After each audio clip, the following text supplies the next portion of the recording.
Ito ang inyong lingkod na nagbabalik upang magbigay ng mga balitang walang bias at pawang katotohanan lamang. Ito ang Bayang Pinas. Ang isyong ito ay naging usap-usapan sa buong bansa at iba't ibang social media platforms.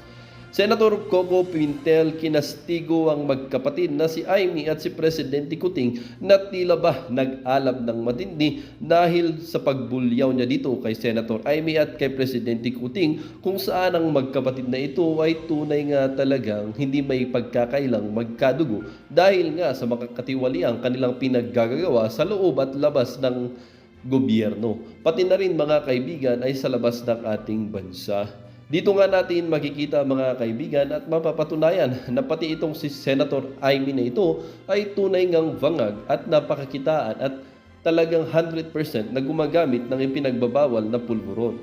Talagang dito nga at sobra pang nag-init itong si Senator Coco Pimentel dahil nga nung nakaraang SONA nitong si Presidente Kuting ay talagang ang dami niyang pinangako na tila ba lahat ay napako lamang. Parang naihantulad siya dito kay dating President Pinoy or President Ninoy Aquino III na kung saan mga kaibigan ay wala man lang na ipatupad na isang batas or wala man lang na kumpirma kundi ang bawal lang ang wangwang. Anong klaseng batas yan? Wala lang maingay? Ganun ba ang gusto nyo? Ngunit nung panahon ni Presidente or ni former President Rodrigo Roa Duterte, tila ba nanahimik ang ating bansa? Lalong-lalo na or particular na sa mga paggamit ng pinagbabawal na push-ups. Kaya na lamang hindi maiwasan ng ating mga netizen na magbigay ng kanilang mga hinaing at opinyon. Good job, Senator Coco Pimentel. Kuting has no dynamic leadership in the Philippines. He has no good governance. He focuses more on overseas international affairs but he forgot his promises before he was elected as Philippine President. Nasayang ang aking vote para sa kanya. I'm extremely disappointed. I'm a die-hard Marcos loyalist, but I'm very much frustrated with Kuting on how he lead the Philippines. We really need a new great leader. Mahirap kasi umaasa sa pangako Senator Pimentel. Sa totoo lang, marami mga mamamayan isang kahig isang tuka. Tingnan ninyo ang mga probinsya ng mga bansa natin kung hindi mag-aaraw or mag-araro ng lupa at maglinis ng sasakahan ng mga mayayamang farmers, hindi makakain 3 beses sa isang araw.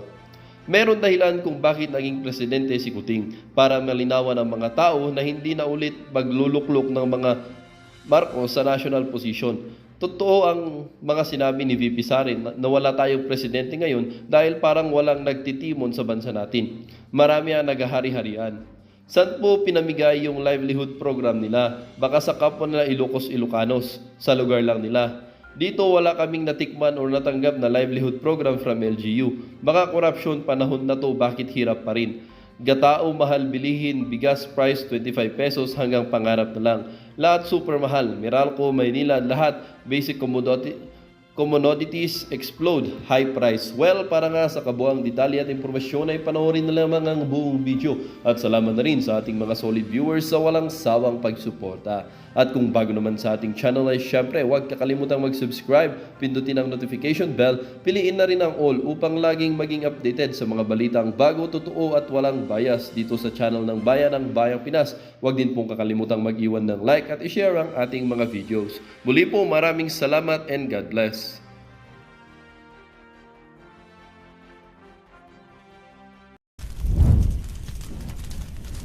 Katulad ng PSA na sampling. Nagsasample rin yung listahanan, pero basically, as you said, it's derived from the ground. MTFF assumption. Then how come the administration does not use the 30% figure of DSWD, the more accurate figure? Kaya yung plano niya sa 2028, by the time the President exits, 9% na lang daw, single digit na daw ang poverty incidence rate. Kawawa naman kung hindi talaga ma-achieve because he assumed 18 or 22% ng assumption. I'm getting the MTFF assumptions, Mr. President. So on, paiba-iba. So, eto nga. Kawawa kasi presidente rin, Mr. Presidente. Sa SONA niya, he mentions figures eh. Yes, 18% nga. Pati unemployment rate, naki-question natin, tinanong natin ang doli. Mali-mali din ang mga figures. So ito, kung sabihin ng presidente, poverty incidence rate will be down to to 9% at the end of his term. Yun ang sabi. That's But the that's the goal. starting point is 22%. If the DSWD figures are to be believed, mali. It should laid out for us the differences between NEP 2024, the House bill, and the Senate committee report budget levels, especially for the office of the secretary. Doon po yung malalaking changes eh. But admittedly, even the Senate committee level for the office of the secretary is higher than what the executive proposed, Mr. President, by, if I'm not mistaken, 32 billion. 32 billion, Yes, yes. 32 billion. Yeah. So, This constitutes the 33.312 billion constitutes the House increases. again, Mr. President, 32, yung committee report po natin increases the NEP by 32 billion. The House version, more than our increases. So sige nga, did we retain the proposed House increases? Hindi. Not in totality. Kasi In the lesser. meantime, we retained, but there's also a significant reduction in the Senate version. Around 1 billion. Yes, Not around quite, 800 million. Okay, around 800 million. What PAPs were affected by our reduction? Compared to the GAB? I think the reduction involved the 4Ps, Amount. those who have graduated, and also different projects such as the reduction in the sustainable livelihood, I believe, as it has already been encompassed by other projects. Sige, yun yung the sustainable livelihood program is meant, ito po, yun ang aking understanding, is meant to be the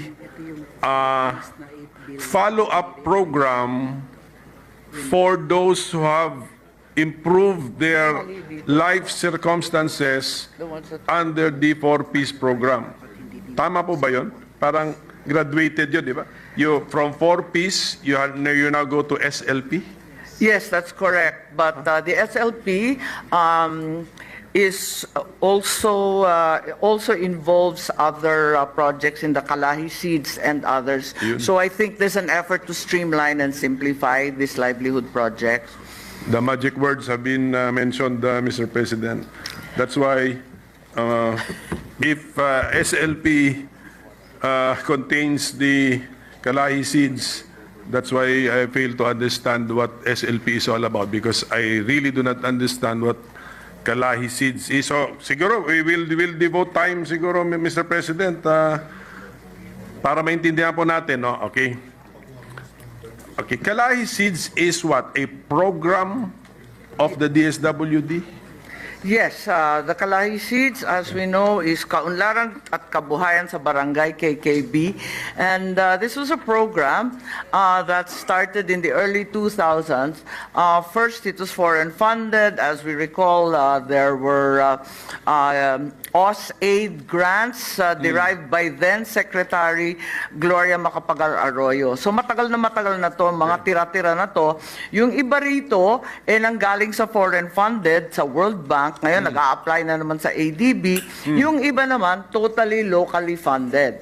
So among the modalities, yung kauna-unahan, yung community-driven development. So there's a 500 million here na binibigay sa LGU to choose kung ano yung gusto nila. Whether it's an artisan well or a farm-to-market road, bahala yung LGU. So isa yung ganon. And then there's also the pag-abot na project, which is a reach-out project for street dwellers. which is also affiliated with another project of one of our colleagues, and that's the Balik Probinsya. Pag alis nila sa mga lansangan, dadalhin sila sa probinsya. So that's back to back, pag-abot at saka balik probinsya. Pagkatapos nito, meron tayong iba't ibang cash for work, which is derived from the 2022 APRO, yung na-extend natin dahil sa COVID, yung cash for work. Ito na naman yung mga persons with disabilities, may 300 million for the graduates and college students who are unable to find work post-pandemic, may 1 billion dyan.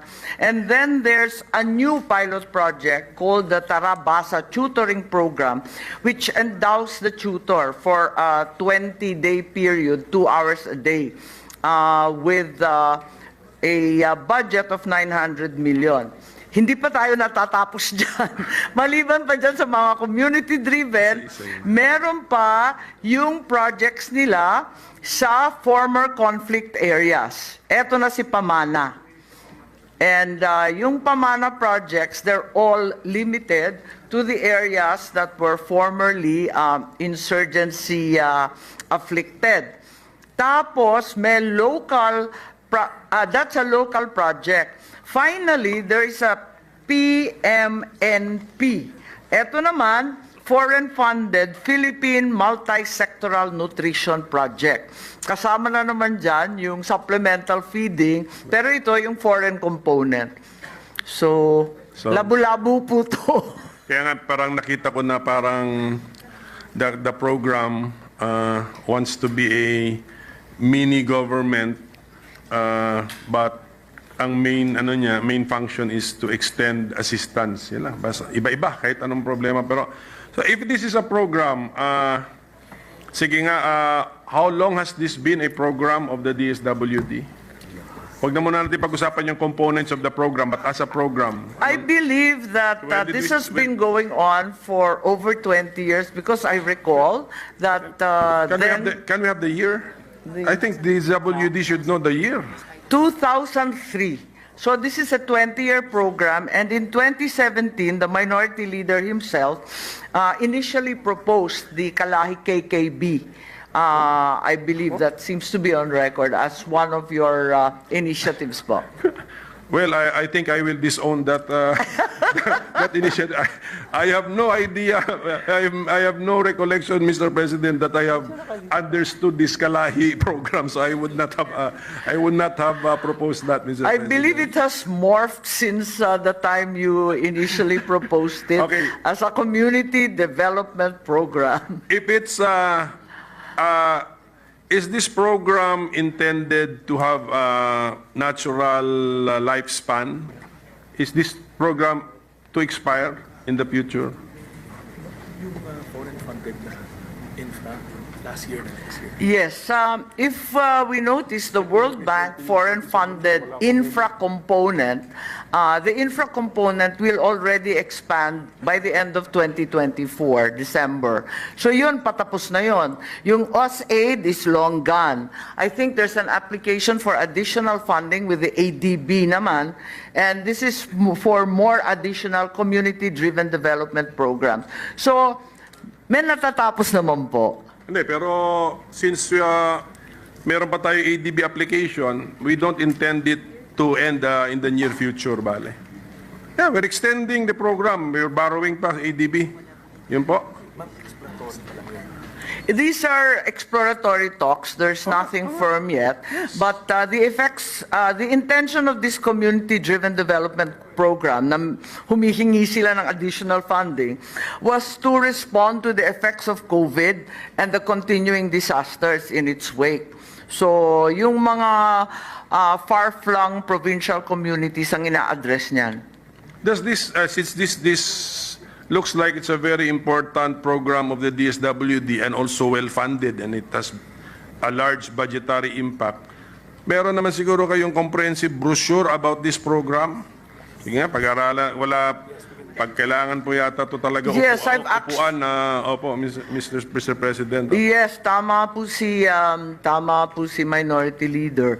Actually, I compelled them to list all the different modalities since there seem to be so many different forms and shapes of this program. Essentially, I believe this has been work in progress. Every time there's some kind of an emergency, a program is birthed from the disaster, the epidemic, and all other calamities. Sige po, sige. But since we're talking about the budget, sige, para po na maintindihan po natin, no? The budget for the Office of the Secretary in the committee report, 241.8 billion. Okay, how much of this would be under the Kalahi SIDS program? It's 2.9. It's 2.9. Originally 3.82. It's now 2.934 billion. Okay, 2.9 billion pesos. Of that, 241 is for the Kalahi SIDS program. And this is the 2.9 are the locally generated funds. May foreign component pa ito? Wala. That's already our share.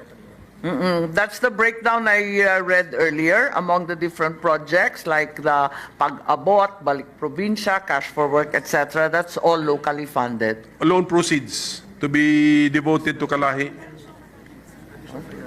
Magkano? Yes. There's only one loan left. I think that's a 3.7 billion Okay. for additional financing of the post-COVID loan. Additional finance. And our counterpart and payment is contained in the unprogrammed section. So that's Yes, how much doon? the loan proceeds is Yes, it's 3.7 billion. Yes, okay, sir. Unprogrammed po ito? Unprogrammed Yes, appropriation. it's right now in the unprogrammed, although there's a request that it be included in the GAA, given the delays and sometimes the uncertainty of unprogrammed Okay. items. If this item in the unprogrammed appropriations to the tune of 3.7 billion, should it be released? Okay, may possibility naman ma-release yun. Oo naman. So, I will add this to the 2.9 billion. So, 6.6 billion ang ating Altogether. budget for Kalahi SIDS. Yes, Klaro? 2.9 plus 3.7. Sige.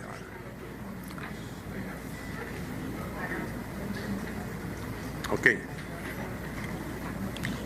Pero, of course, the four-piece program's budget dwarfs the Kalahi SIDS budget. How much is our four-piece program? I think it's upwards of 50% of the budget of the department. It's 112,835 million. It's now been reduced actually by the Senate.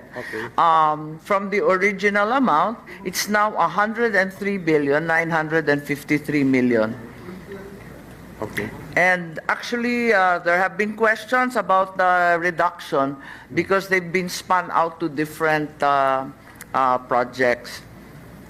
Now, how come itong four-piece is also a regular program of the DSWD? Yes, that's the largest program. Since when? Since 2007, I believe it started out as a pilot project that was ratcheted up as phase 2 and phase 3. So it started. It's actually been going on for, what is it now? 16 years. 15? Yeah. 16 years. 2007. 2007. Okay. Yeah. Kaya nga, but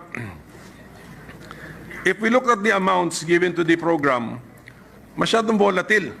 Can you explain why the volatility in the amount given to the program? Yeah. That's a constant. I think it's been a constant. It's always been roughly 50% of the DSWD budget. Parang ever since yan na talaga yung amount. Over time, it's always 50%. 1.4 million households constantly being serviced. 4.4 million households. They're the target households because that's so far what we can afford. Hindi, yung answer na it's always 50% of the budget, parang all the more naging arbitrary eh. So, it's just a formula, then we set aside the amount for a 4-piece program. What I meant when I said volatile, Yes. volatile kasi, for Yes. example, ngayon sa budget process, ang amount niya patalon-talon eh. 112 billion is was the proposal of the House or of the NEP. And then Senate version 103. We can just discard 9 billion, ganun lang ba yun? That's in the Senate version. Being that in our assessment, at least in the committee, there were quite a few had graduated or by natural circumstances became disqualified. Wala na silang minor children. So natanggal na sila sa listahan. And the exit strategy always is, pagkatapos na ng 4-piece, mag-sustainable livelihood and they can avail of other training programs. Doon ako interesado nga sa graduates eh, kasi if the program which is meant to assist the poorest of the poor or including the poor, ano ba itong programa? I think we have to say it's only the poorest of the poor because our cutoff is always at 4.4 households when we know for a fact that there are probably more who would qualify. There's a very large waiting list, particularly after the pandemic. So we look at the households. What is, from the point of view of the DSWD, the Philippines is composed or comprised of how many households, Mr. President? Total household. 4.7 million households. Sorry? Statistics Yes. is 4.7 million. Yes. Whereas DSWD is only able to service 4.4, the PSA states that there's a 4.7 impoverished household figure. So there's still a significant number that await some help. Yes, but siyempre, if you talk about households, siguro the DSWD has an idea how many total households in the Philippines, kasama Forbes Park. Yan ang tanong ko. Total. Yung total. Opo. Because they always deal with the poor. No, I think it's upwards of 20 million households. 20 million households. Oo. Pero dun sa 20 million, yung considered poor, nasa 6 million, ang nasa survey is 4.4. Tama ba? Mali yung sinabi kanina. Mali yung sinabi kanina. Yan na naman tayo, yung PSA, talagang pinapabalik natin bukas dahil yung pagdating talaga sa statistics, mali-mali tayo. Tama. So what is now the final Now, answer? yes, so it seems Pero Mr. President, ang kawawa si PSA, siya ang pinapabalik. Tama. Actually, di ba nagka-problema na tayo dyan kasi yung listahanan kung family versus household, tapos yung poverty thresholds, iba-iba rin kasi. Tapos ngayon, nasa CGMP naman tayo, iba na namang listahan yon. So in any case, apparently there are 20 million households recorded in the Philippines. 6 million are assumed to be poor. 4.4 million are actually served by the 4-piece program. From the point of view of our policymakers and program designers in the DSWD, 6 million households you assume them to be poor. Yes. Tama? Yun po narinig That's ko. the finding of Assumed the to be PSA. poor. Well, that's the finding of the PSA. Kala ko 4.7. Sorry. Now it turns out it's not PSA to blame. Okay. It turns out it's the DSWD's own listahanan 3 that says 6 million are in fact poor out of the 20. Okay. Kaya ako tinatanong yun kasi nag-ratio percentaging ako eh. Tama. 6 of 20, 30%. 30% households. Yes, I believe so. Okay. Yeah, it's a very large sum. If we should follow that, then poverty incidence rates surveys must be in the vicinity of 30%. Is that the admission or the data of the current administration that the poverty incidence rate right now is 30%? Ano? Kuya, tigil ko na. Hindi, the percent. Level natin is at 19%. 18. Yes, I think that the poverty level that's officially stated is always 18%. But by these numbers, the minority leader is right. It's upwards of 30+%. So there needs Sinong to be paniniwalaan a natin? distinction between the two.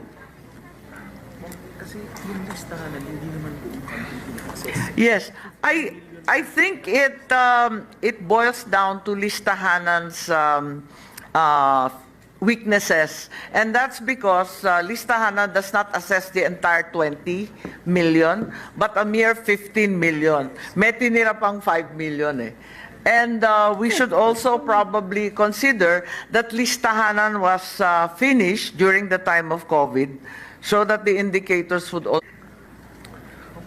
So we could be wasting money actually, giving to households who should not have qualified, if that is the reasoning, Mr. President. I think there's a focus in the listahanan on the hunger hotspots, the really poverty-ridden areas, and they don't include the more prosperous regions. And as a result, it's skewed toward poverty, kaya napakataas. Hindi. Even if yung 5 million na hindi nyo sinurvey, consider na natin hindi poor, it's still 30%. It's still 30%, yeah. It doesn't make any sense, Mr. President. Kasi you still boil down to 4.7 out of 15. So, malaki pa rin eh. This has always been the discussion. I think there's always been a problem with poverty data, and I'd be the first to say so, because as a governor, I had to disaggregate my own provincial data with great difficulty. Dahil unang-una nga, iba yung household at saka family, tapos yung consideration ng poor, malnourished, and so on, pa-iba-iba. So, eto nga. Kawawa kasi presidente rin, Mr. Presidente. Sa SONA niya, he mentions figures eh. Yes, Pati 18% nga.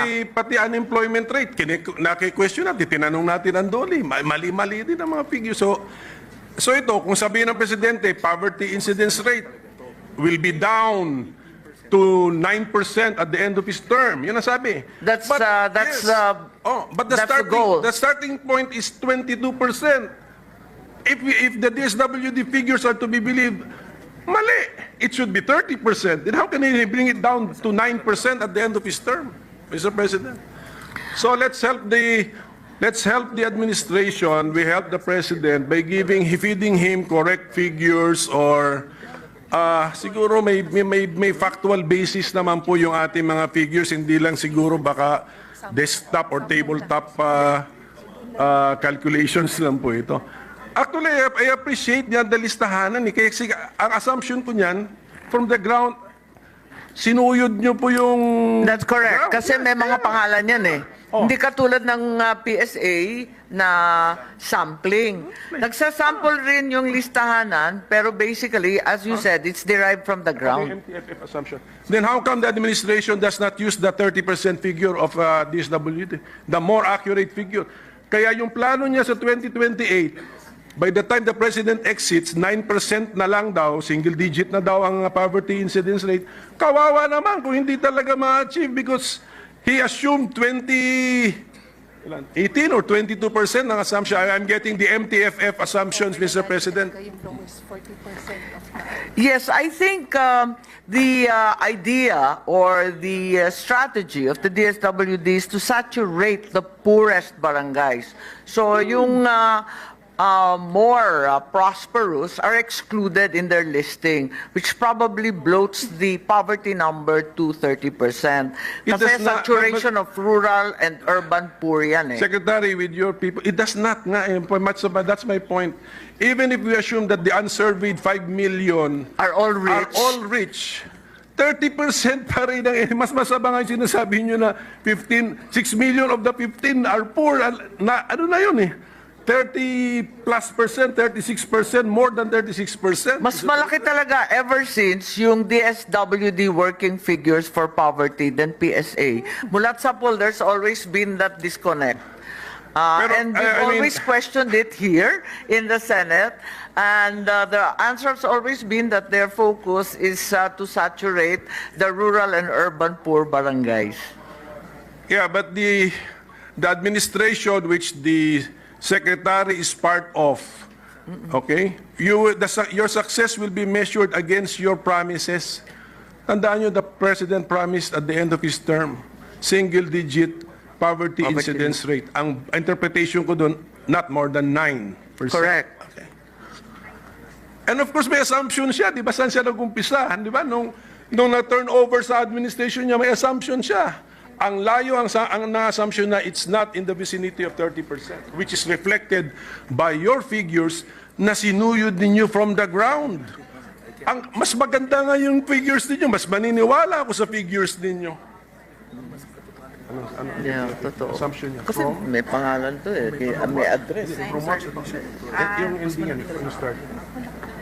Well, Talagang ever since PSA, mas malaki talaga ang DSWD at mas maniniwala ako sa DSWD with all due respect dahil may mga pangalan, may mga address, may kung sino-sino talaga ang nakalistang poor. kaya ang tanong ko po, do we see the problem or not? Yun lang yung tanong Yes. ko eh. I mean, Yes, we're with you in complaining about this moving targets.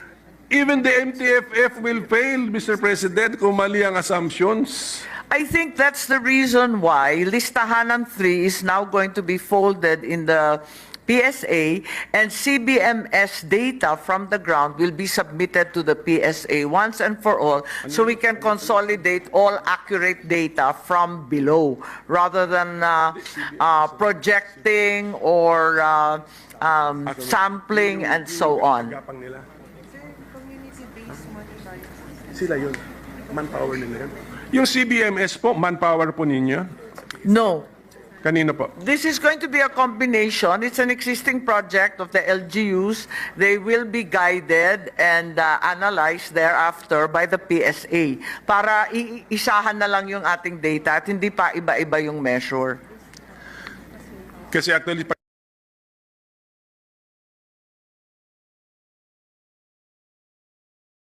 that listahanan used for any other programs of the DSWD? Is that important for AX, for example? Ma'am, ayos hindi. But for other programs, even sa other departments, like the lifeline rate ng DRC, Yes, I think the listahanan, of which listahanan 3 is the last, ano? It's being used for lifeline rates for the ERC and other projects of other departments. In PhilHealth, for example, ginagamit din yan. Sa Unifast, whenever it gets paid by CHED, is also using listahanan 3 as the basis. AX does not. AX does not because it's derived largely by the DSWD together with the LGU when emergencies arise. Okay. But you have computerized systems in such a way that beneficiary is a beneficiary allowed to accept the benefits of more than one program of the DSWD? Yes, they are actually. In principle, they should perhaps be called better, but the reality is there are different groups that are being addressed by different programs. So, for example, Ito lang po for the information of everybody, especially the DSWD. Kasi Sorry. The Secretary is a member of the official family para ma-discuss nyo po to sa taas sa cabinet. That's correct. In your MTFF, the assumption 2021 poverty rate is 18.1. Okay. Kaya malakas ang loob ng economic planners, ng official family, and of the President to commit that at the end of his term, 9% ang poverty rate. So, okay? So just, input na lang po natin yan sa planning po ninyo kasi Pero it's the same. Pero it's the same. It's still way off. ito, at least we're talking to the President's sister, so who is I our don't know sponsor. if that helps the Madam, okay. But I think there's a great hope pinned on the CBMS actually consolidating data once and for all. Dahil as we know, yung PSA naman very undermanned din. And the 2020 census, as a matter of fact, was finished very late dahil nga sa COVID. So talagang may problema lahat ng datos natin. Kami po minority sa Senate. Hindi kami aligned with the administration, okay? Sabi ko, ang tawag namin, we are critical cooperators. We want the administration to succeed. Okay? Kasi ang success naman niya, success ng bansa eh. Okay? Tama. Pero, tingnan niyo naman yung mga pangako tuloy ng Presidente who is the brother of our sponsor na I hope umabot on a Sunday lunch meeting sa kanya. Okay? 20 pesos per kilo rice. Rice. Siyempre, binase niya yun on something. But if it was fed garbage in, garbage out, okay, ang plano sa energy, bago daw siya matapos ang kanyang termino, total household electrification. Sa hearing natin, magkano budget? 70 billion. Saan manggagaling? Di pa namin alam. Official Development Assistant. Sa housing. 6 million units, homes. Binabala sa 3 million. At the end of my term, 1 million a year. 1 year and more than 1 year now. Wala pa eh, na actual term. So in-adjust na lang. 6 million housing units to be launched. Oh, I mean, and then the poverty incidence rate. No, I share the minority leader's frustration, and I do not know the president very well, but I know he has interest in mathematics. Yes. Okay. Alam ko yan. Alam ni ate siguro yan. Okay. he's math interested and in physics mathematics. Okay. major po. Math and physics. Okay. Yes po.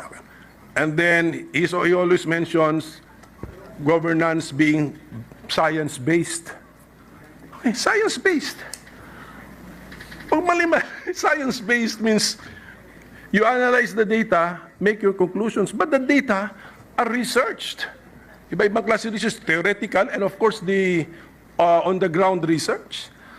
So siguro it's time for this administration to shape up in the first step.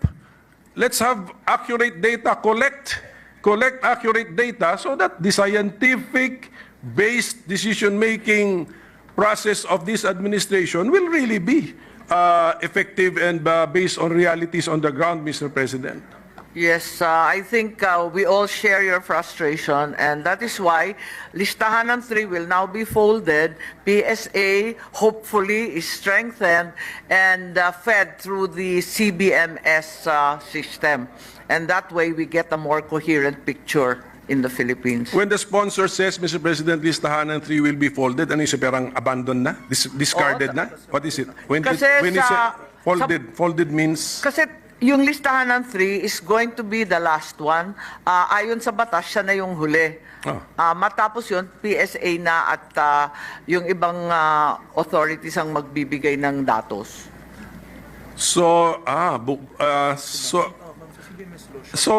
Yeah. PSA has in its budget now the funding, Yan ang problema. the funding for the groundwork necessary to create another ang meron list. yung CBMS. Kasi ayon sa CBMS law, mag-umpisa na yung CBMS to gather with 679 LGUs, and the LGUs have funded it. So we are hoping that with CBMS, the data quality is improved. And then CBMS ang resulta nun is a list also. It's a list. It's a list also. List ang resulta ng CBMS effort.